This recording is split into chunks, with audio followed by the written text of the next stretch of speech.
బలవంతంగా చలాన్లు వసూలు చేయొద్దు, వాహన తాళాలు లాక్కోవద్దు, సీజ్ చేయొద్దు, చట్టబద్ధమైన నోటీసులు పంపకుండా ఏ వాహనదారుడిని ఇబ్బంది పెట్టొద్దు, పోలీసులు వ్యక్తిగత ఫోన్లతో ఫోటోలు తీయడం సరికాదు.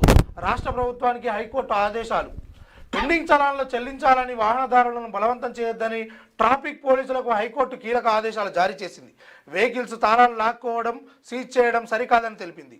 స్వచ్ఛందంగా చెల్లిస్తేనే చలాన్లు వసూలు చేయాలని, లేకపోతే నోటీసులు ఇవ్వాలని పేర్కొంది. గత 3 ఏళ్లలో తన వాహనంపై పోలీసులు అక్రమ చలాన్లు వేశారని ఓ వ్యక్తి చేసిన రిట్ పిటిషన్పై విచారణ జరిపిన న్యాయస్థానం ఈ మేరకు ఆదేశాలు ఇచ్చింది. అయితే వాస్తవానికి చెప్పాలంటే పోలీసు వాళ్ళు దేనితోటి కొడుతుర్రో, ఒక ఆయన సందులుండి కొడతాడు, ఒక ఆయన ఏనో దాచుకొని కొడతాడు, పొదల మధ్యలో దాక్కొని కొట్టే పరిస్థితి ఉన్నది. ఆయన ఫోన్లో కొడుతున్నాడా, ఇంటికి పోతుంటే కొడుతున్నాడా, ఏం చేస్తుండో ఎవరికి అర్థమైతలేదు. చాలాను మాత్రము విపరీత స్థాయిలో రోడ్లు గుంతలమయం ఉన్నా సంబంధం లేదు, లేకపోతే వాళ్లకు మాత్రం ఎలాంటి రూల్స్ వర్తించాయి.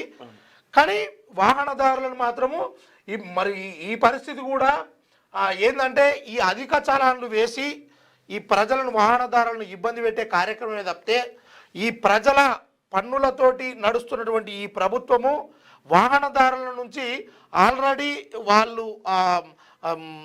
దీనికి ఏమంటారు అకౌంట్ లింక్ చేస్తామని ఇంకేదో కార్యక్రమం తీసుకొస్తా ఉన్నారు. నిజంగా మీకు చిత్తశుద్ధి ఉంటే మిగతా కార్యక్రమాలమైన దృష్టి పెట్టాలి.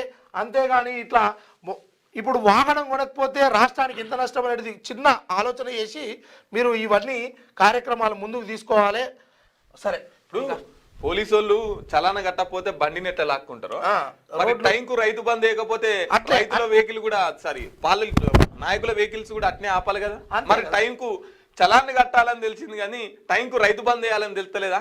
ఇవన్నీ ఎట్లా తెలుస్తాయి? దున్నపోతు మీద వర్షం పడ్డట్టు ఈ ప్రభుత్వంతో గట్లే ఉంటది.